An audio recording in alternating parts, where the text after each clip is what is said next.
आज फिर एक कांग्रेसी की जुबान फिसल गई। मामला हरियाणा के रेवाड़ी जिले का है।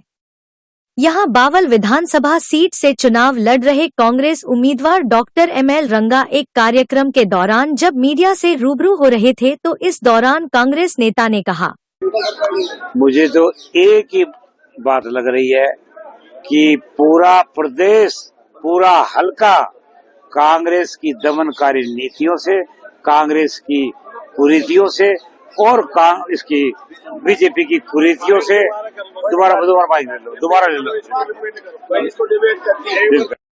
बता देना जरूरी है कि डॉक्टर एमएल रंगा ने वर्ष 2000 में पहली बार रेवाड़ी जिले की बावल सीट से चुनाव जीता था।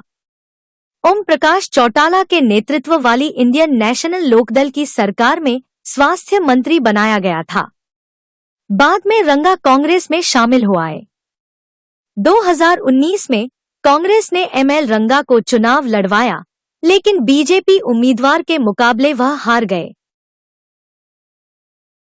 अब जबकि वह एक बार फिर कांग्रेस के मजबूत सिपाही के रूप में चुनावी रण में उतरे हुए हैं, तो इसी बीच वह एक राजनैतिक हादसे का शिकार हो गए। कांग्रेस उम्मीदवार एमएल रंगा ने मीडिया से बात करते हुए कहा, मुझे तो सिर्फ एक ही बात लग रही है कि पूरा प्रदेश, पूरा हलका कांग्रेस की दमनकारी नीतियों और कुरीतियों से परेशान है। इसके बाद पीछे एक खड़े कार्यकर्ता ने टोका तो डॉक्टर रंगा कहने लगे, दोबारा ले लो भई। लेकिन नेताजी को शायद यह मालूम नहीं कि यह कोई फिल्म की शूटिंग नहीं चल रही थी। उधर एक बात और भी खास तौर पर ध्यान देने वाली है कि ऐसा पहली बार नहीं हुआ है। इससे पहले फतेहाबाद के कांग्रेस उम्मीदवार बलवान सिंह दौलतपुरिया की जुबान भी लड़खड़ा गई थी। बलवान सिंह दौलतपुरिया वोटर्स को कांग्रेस के हाथ की बजाय चश्मे का बटन दबाने की अपील कर बैठे। भाई, आपके बेटे के लिए चश्मे के निशान के सामने का बटन दबाने का निवेदन करने के लिए हम सभी साथी आपके समक्ष हाजिर हुए हैं। गजब की बात तो यह भी है, जब पास बैठे पार्टी कार्यकर्ताओं ने कभी कुर्ता खींचकर तो कभी हाथ से छूकर याद दिलाना चाहा कि आप कांग्रेस में हैं, तो वह हंसने के अलावा कुछ नहीं कर सके।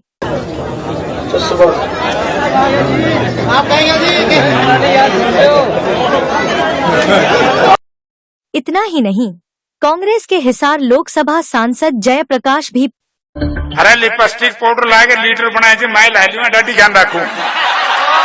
तो हाल ही में एक रैली की स्टेज पर एक वरिष्ठ कार्यकर्ता को लात भी मार चुके हैं।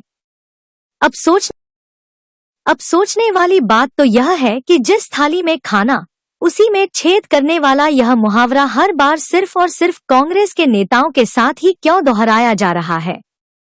असल में यह बात तो ये कांग्रेसी भी जानते हैं कि इनके उलझुल बयानों को विरोधी भुनाएंगे ही भुनाएंगे और नुकसान इनकी ही पार्टी को उठाना पड़ेगा। हालांकि यह सवाल अभी तक लाजवाब ही है। देश दुनिया की और बड़ी खबरों के लिए देखते रहें शब्द चक्र न्यूज़।